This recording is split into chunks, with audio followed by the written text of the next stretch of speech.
Are you ready? In this lecture, we will download and install the required version of Kali Linux. It's an operating system developed by Offensive Security.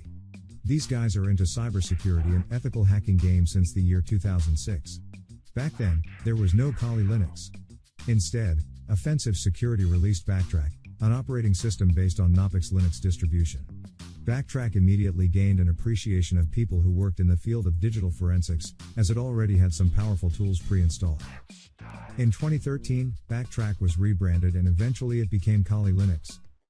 Arguably, Kali Linux is one of the best operating systems for our aims. It's free, lightweight, and quite easy to use once you get the hang of it. Throughout this course we will use Kali Linux 2019.2. Even though Offensive Security released Kali 2020, I feel that it is yet unpolished and has many bugs that will interfere with your learning process. I believe that Offensive Security will eventually fix these problems, but as it is today, I don't suggest using the latest release. To avoid all the complications of the latest Kali release, we will stick to Kali 2019.2. You can download the required release from the sources of this lecture. Please do it now and continue with the lecture once the download is complete. Okay, I assume you've downloaded the Kali Linux 2019.2.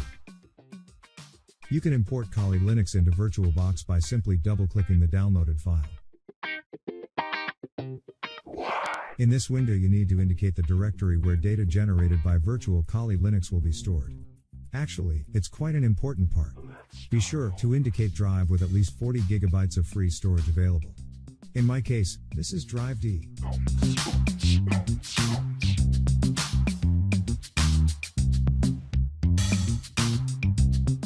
Click Import. Agree to the terms and agreements to proceed. One more time. The process of importing will begin. Depending on your computer, this process may take from a couple of minutes to half an hour. Let's finish this lecture at this point.